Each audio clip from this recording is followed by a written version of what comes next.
किसी ने क्या खूब कहा है कि ज़िंदगी में बहुत सारे दोस्त बनाना ये कोई ख़ास बात नहीं है। ज़िंदगी में बहुत सारे दोस्त बनाना ये कोई ख़ास बात नहीं है, लेकिन ज़िंदगी में एक ही दोस्त से ज़िंदगी भर दोस्ती निभाना ये ख़ास बात है। जैसा कि आपका और हमारा ये दोस्ती का रिश्ता जो हमेशा अनवरत चलते आ रहा है। जी हाँ, वेरी गुड मॉर्निंग, सुप्रभात। आप सभी दर्शकों का स्वागत करती है आपकी दोस्त और होस्ट प्रिया। नमस्कार। जी हाँ, रविवार की सुबह है, बहुत ही रिलैक्स्ड होंगे आप क्योंकि आज छुट्टी का दिन है और छुट्टी के दिन पे हम चाहते हैं कि ख़ुद को और ज़्यादा एनर्जेटिक बनाएं, ख़ुद के अंदर इतनी ऊर्जा भरे कि कल की जो सुबह हो ना वो बिल्कुल ऊर्जावान हो। तो इसके लिए ज़रूरी है कि आज वो सारी बातें करें जिससे कि हमारे अंदर सकारात्मक सोच आए। और बात करें ख़ुद को चुस्त और तंदुरुस्त रखने के लिए, तो सबसे पहले ज़रूरी है कि हम अपनी सोच, अपने विचारों को चुस्त और तंदुरुस्त रखें। जी हाँ, आपने समझ ही लिया होगा कि मैं बात कर रही हूँ अपने कार्यक्रम के पहले सेगमेंट यानी अनमोल विचार के बारे में। आज जो विचार हमने शामिल किया है अपने इस कार्यक्रम में वो है राष्ट्रपिता महात्मा गांधी के। तो चलिए सबसे पहले देखते हैं अनमोल विचार।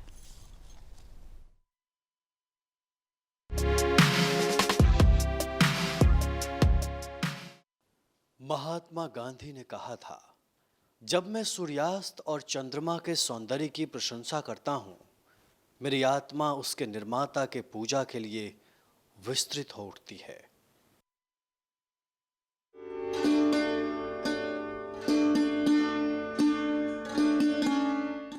कहते हैं कि कला का जो क्षेत्र है ना वो कहीं एक जगह से बंधा नहीं है। सिर्फ वो गायन, नृत्य और वादन से ही नहीं बल्कि लेखनी से भी है। जी हाँ, कलाकार अपनी कला का जौहर हर एक तरीके से दिखा सकता है। तो एक ऐसे ही कलाकार यूँ कहें जिनको जो कि रचनाकार हैं, आलोचक हैं और साथ ही साथ कवि हैं, इन्होंने 100 से अधिक कविताओं का, इनकी कविताएं प्रकाशित हुई है बहुत सारे पत्र पत्रिकाओं में। जी हाँ, मैं बात कर रही हूँ साहित्यकार कैलाश प्रसाद सिंह की। आपका बहुत बहुत स्वागत है हमारे इस कार्यक्रम में।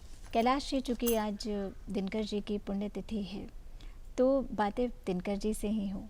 पहले मैं चाहूँगी कि जिस हुंकार को उन्होंने भरा और जिस हुंकार से उन्होंने लोकप्रियता प्राप्त की और उसके बाद ये लोकप्रियता धीरे धीरे बढ़ती ही गई, उसके चंद लाइनें मैं चाहूँगी कि आप ज़रूर सुनाएं। हाँ, हुंकार से हुंकार भरना और ललकार के द्वारा युवक वर्ग को जगाना स्वतंत्रता संग्राम के लिए, तो यह एक बड़ी बात थी। और दिनकर जी के जो काव्य रचना का प्रभात काल था, उस समय से ही करीब 12 साल से ही उन्होंने शुरू कर दिया था लिखना। लेखन में उतर गए थे। राष्ट्रीय चेतना को उन्होंने नई सौगात दी। और यह भी कहा जा सकता है कि जिस हुंकार के विषय में आपने कहा, उसका ये जो हिमालय कविता है वह इतनी चर्चित हुई और उन्होंने बहुत यश अर्जित किया। उन्होंने खुद ही लिखा है कि हिमालय से मुझे लोकप्रियता मिली।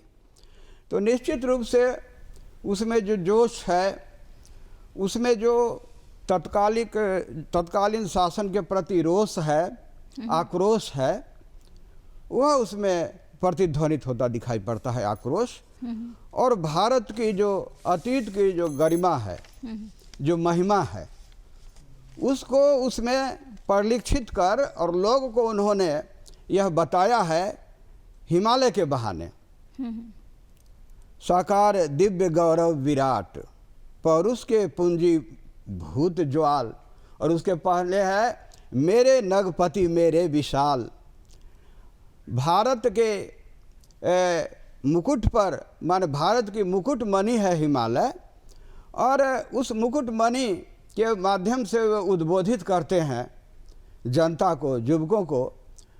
यह उद्बोधन मतलब उसको जगाना, उसके ज्ञान को जगाना, उसके भीतर एक नई तरंग उठाना हिमालय के बहाने। और बताते हैं कि वृंदा बोलो घनश्याम क्या कहाँ, वो अवध कहाँ और राम कहाँ, वो अवध कहाँ और राम कहाँ। तो ये अशोक सम्राट के बारे में कहते हैं, मगध के अशोक की खोज करते हैं, चंद्रगुप्त की याद दिलाते हैं। ये जो मानवता की जन्मभूमि जो भारत है, जो रही है, जिसके विषय में जयशंकर प्रसाद ने भी लिखा है। तो इसकी इसका जयनाद पूरे विश्व में होता रहा है और उसके माध्यम से बताया उन्होंने कि तब भारत की दुर्दशा क्यों है ऐसी, कितनी द्रुपदा के बाल खुले, कितनी कलियों का अंत हुआ। और वे कहते हैं कि कितना ही ज्वाल बसंत हुआ, माने कितने के भीतर वह ज्वाला जगी देश प्रेम की क्रांति की, और कितने कुर्बान हो गए, बलिदान हो गए थे। लेकिन आप हैं कि आज भी, तो 1933 ईस्वी में जब कविता का पाठ उन्होंने किया था भागलपुर में सर्वप्रथम, तो उस समय बहुत इनको वाहवाही मिली थी और हिमालय कविता से ही उनको प्रसिद्धि मिली, उनको यश मिला और निश्चित रूप से एक नया गुल खिला। यह जो सिलसिला उनका चला, फिर उन्होंने अनलकृत कविता लिखी जिसमें उन्होंने अपना परिचय दिया, मैं विवाह पुत्र हूँ जागरण गान है मेरा। अर्थात रवि सिंह इनके पिताजी का नाम था और उसी पर इन्होंने उनका नाम दिनकर रखा, बाद में रामधारी सिंह दिनकर। तो जागरण का गान उसमें जागरण का गान सुनाई पड़ता है। वे अपने को विवाह पुत्र कहते हैं, सूर्य की रोशनी के पुत्र कहते हैं, आलोक धनवा। आलोक धनवा सूर्य का पर्यायवाची शब्द है, जो किरणों की सिंजनी, किरणों के द्वारा लोगों को जागृत किया जाता है और किरणों के द्वारा जो है वो दुनिया का उपकार किया जाता है। वो एक धनु की तरह भी है, धनु की तरह जो गलत तत्व है उसको भस्मीभूत किया जाता है, जो गलत तत्व है। तो इस तरह से उन्होंने आलोक धनवा में लिखा कि मैं स्वर को कराल हुंकार दिया करता हूँ, मैं जौवन को ज्वार दिया करता हूँ, हुंकार दिया करता हूँ, जौवन को नया ज्वार दिया करता हूँ, और जो ज्वार और हिम्मत को मैं तलवार बनाया करता। मतलब ये उनका कहना है कि हिम्मत को मैं तलवार बना देता हूँ, जौवर को मैं ज्वार बना देता हूँ और स्वर को कराल हुंकार बना देता हूँ। यह उनकी ध्वनि थी, प्रतिध्वनि थी। और इस तरह से उन्होंने जो अनलकृत कविता लिखी, वह तो बेजोड़ कविता है अनलकृत। जी, ये तो आपने बताया, लेकिन कहा जाता है कि किसी भी क्षेत्र में जाने से पहले उसकी तरफ आकर्षण होता है, या फिर वो बचपन से ही रहता है कि मुझे इस क्षेत्र में ही जाना है। उनका जो जीवन रहा शुरुआत में, जो रवि सिंह जी उनके पिताजी रहे, तो काफ़ी जब दिनकर जी छोटे थे तभी उनके पिताजी का देहांत हो जाता है। ऐसे में काफ़ी संघर्षपूर्ण रहा और ऐसी परिस्थिति में खुद को इस साहित्य के क्षेत्र में लाना, और किन से प्रेरणा उन्हें मिली? दिनकर जी को सबसे पहली जो प्रेरणा मिली उनके ही मध्य विद्यालय में, जब वो गए, 12 मध्य विद्यालय उस समय था और बाद में तो बंद भी हो गया था। तो उसमें उन्होंने उनके एक राम प्रसाद सिंह साधक नाम के शिक्षक थे, जमुई इलाका के, कविता लिखा करते थे। और उस जमाना में शिक्षक को देखिए कि वे सिद्ध कवि थे। दिनकर जी उनसे प्रेरित हुए सबसे पहले, और साहित्य जगत में, काव्य जगत में उनके प्रेरणा स्रोत माखनलाल चतुर्वेदी बने। माखनलाल चतुर्वेदी की जब कविता छपी, तिलक की जब निधन हो गया, महाप्रयाण हो गया बाल गंगाधर तिलक, उस पर कि यह कैसा संहार हुआ, और एक चित्कार जैसा स्वर सुनाई पड़ा, और उन पर यह कैसा वार हुआ। यह एक मार्मिक प्रसंग ऐसा था कि दिनकर जी उससे प्रभावित हुए, प्रेरित हुए। उनकी संवेदना को उसे कविता ने छू दिया और उनकी संवेदना में नई लहर आ गई, दिनकर जी की संवेदना में। और उस समय से वे राष्ट्रीय चेतना पर आधारित कविता लिखने की बात सोचने लगे। उनके घर पर भी नाटक मंडली रामलीला का कार्यक्रम चला करता था सिमरिया में, और वो खुद ही तैयार होकर शाम में आ जाते थे और वहाँ बैठते थे, लोगों का स्वागत करते थे, भाग लेते थे। घर पर रामायण पाठ भी होता था। उनके पिताजी तो नहीं रहे बहुत दिन, लेकिन उनके भाई जो थे जब 2 साल के थे उसी समय पिताजी का निधन हो गया। उनके भाई जो है रामायण पाठ कराते थे, वह आध्यात्मिक प्रसंग छिड़ता था और तब उसमें एक आध्यात्मिक रंग आता था और दिनकर जी भी उसमें आध्यात्मिकता के हिलोर से प्रभावित हो जाते थे। तो वहाँ से कविता का जोर चला, मतलब उनके भीतर कविता की प्रेरणा मिली और फिर वो कविता करने लगे। लगभग 1924 में उनकी प्रथम कविता छात्र सहोदर पत्रिका जबलपुर से छपती है। तो उसके संपादक माता दीन शुक्ल थे, उसमें उनकी कविता छपी। उस कविता में भी राष्ट्र प्रेम का पुट था, राष्ट्र प्रेम देश प्रेम का पुट था। और उस समय भी एक कविता लिखी उन्होंने यतीन्द्र नाथ बोस पर जो शहीद हो गए थे। उसी समय उन्होंने शहीद स्तवन करना शुरू किया और शहादत का सम्मान करना शुरू किया। जो अमानत होते हैं देश के, जो जिनकी शहादत एक अमानत है, भारतवर्ष के लिए प्रेरणा देने वाली है, तो दिनकर जी उसी समय से लिखने लगे। दिनकर जी ने भारतीय संस्कृति से लेकर के राष्ट्रीय एकता पर भी लिखा है। इस संबंध में आपका क्या कहना है? बिल्कुल, खुद दिनकर जी ने भी कहा है राष्ट्रीय संस्कृति और एकता जो है उनका बहुत ही प्रिय विषय है। और उन्होंने जो राष्ट्रीय चेतना पर जो कविताएं लिखी उससे ज़्यादा महत्व है मानवतावाद और भारतीय संस्कृति पर जो उन्होंने कविताएं लिखी। और राष्ट्रीय एकता का एक उदाहरण मैं बताऊं, समर शेष उनकी कविता 1954 में छपी थी, 54 में। उसी में उन्होंने लिखा है कि जो बलि देकर भी जो बलि देते हैं, जो वीर बलि देकर भी जो वीर, उनके बारे में कहते हैं कि स्नेह का मृदु व्रत साधो रे, मंदिर और मस्जिद पर एक ही तार बांधो रे। यह देखिए उनका उन्मेष, यह कैसा है कि राष्ट्रीय एकता के लिए, मजहबी धार्मिक जातीय एकता के लिए जो जोड़ देते हैं। एक नमूना मैंने आपको बताया, समर शेष में जो बताया उन्होंने कि आज देखिए कि भूख से तड़प रहा है हमारे सामने पूरा हिंदुस्तान, और उसमें कोई भेदभाव उन्होंने नहीं रखा, माने किसी तरह की जनता हो उसके विषय में उन्होंने लिखा कि हम उसका त्राण करें। समर शेष में उन्होंने कहा कि अभी युद्ध जो है संघर्ष शेष है, देश को आज़ादी मिल गई, लेकिन आज भी आज़ादी के बाद जो तथाकथित आतताई या शोषक तत्व हैं, जो विभेदक तत्व हैं, जो भेद फैलाने वाले, उनके प्रति सावधान रहना है।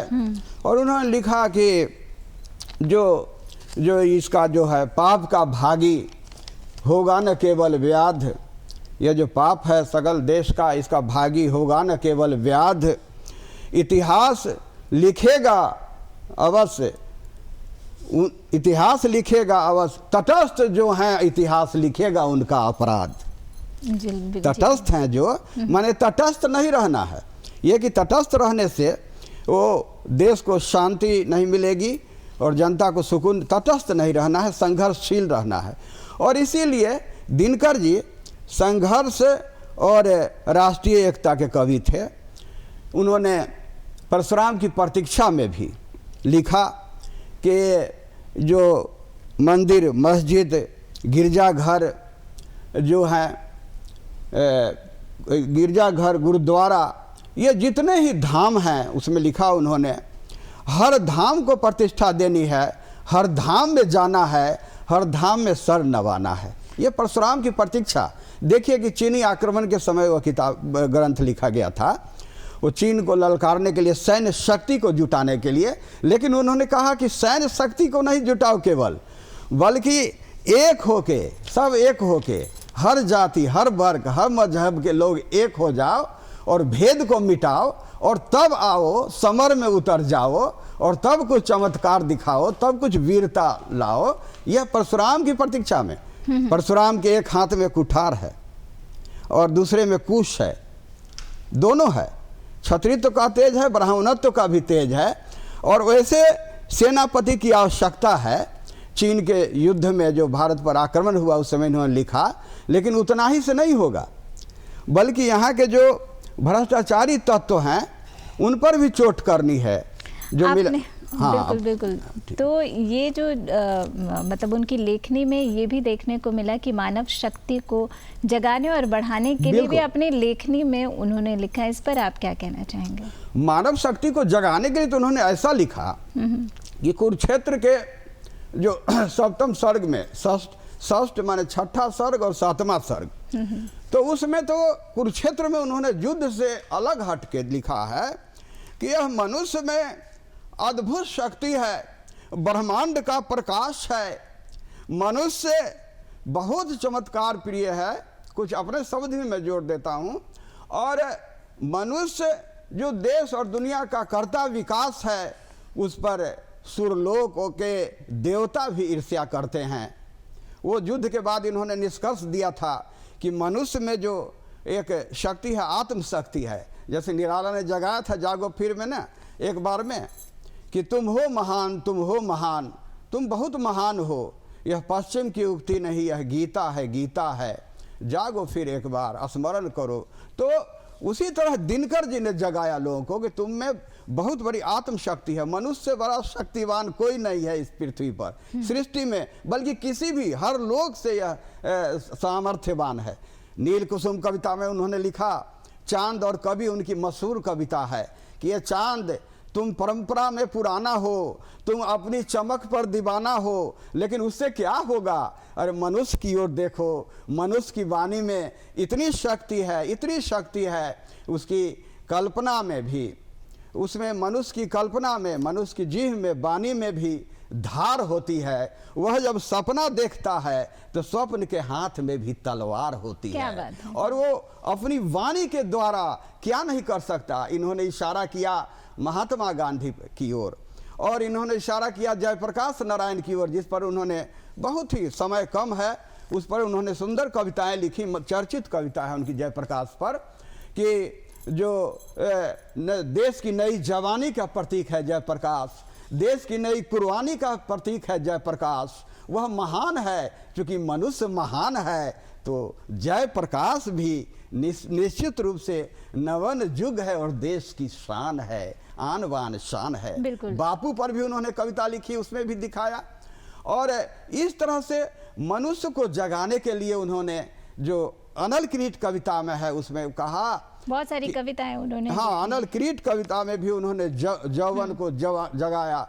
ये जवानी का झंडा एक उनकी कविता है, जवानी का झंडा।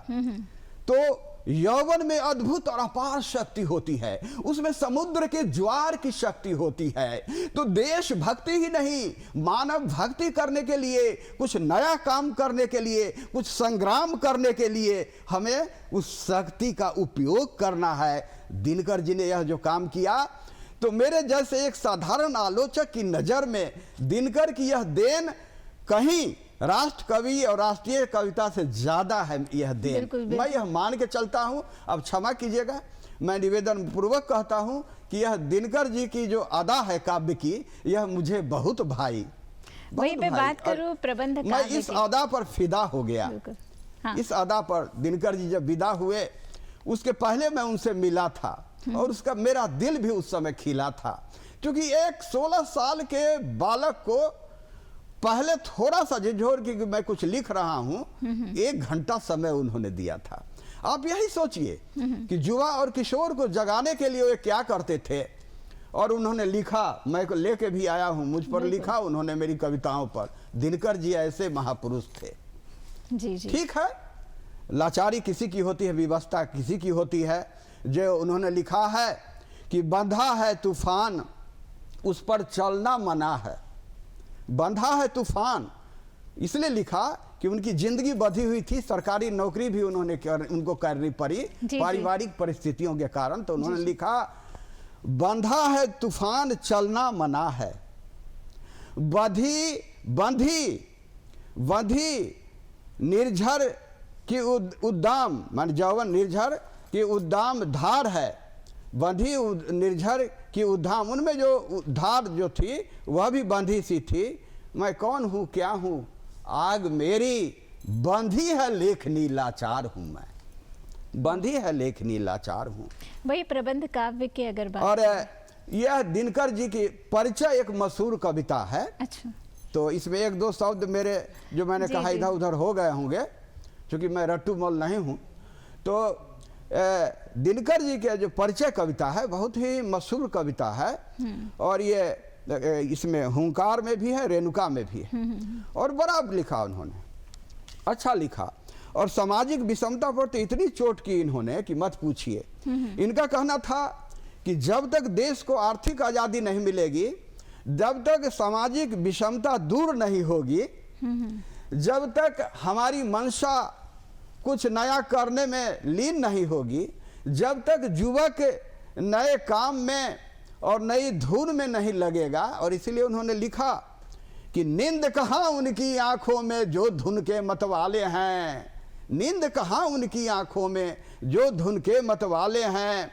और उन्होंने कहा कि वह तिरसा जो है मनुष्य की जो प्यास है, वो कार्य की तिरसा है, धुन है, तिरसा है, वह नहीं बुझती, बहुत नहीं बुझती, और वो अपनी धुन में मतवाले हो जाते हैं, उनकी आंखों में नींद का। बिल्कुल कैलाश जी, बहुत सारी बातें हमने जानने की कोशिश की अपने इस कार्यक्रम के माध्यम से, आपके माध्यम से, दिनकर जी के बारे में, और साथ ही साथ बहुत ही अच्छी अच्छी कविताएं, उनकी कुछ पंक्तियां आपने सुनाई, और भी बहुत सारी बातें। लेकिन हम समय से बंधे हुए हैं, इसलिए यहीं पर अपने इस कार्यक्रम को विराम देना होगा। आप हमारे इस कार्यक्रम में आए, इसके लिए बहुत बहुत धन्यवाद।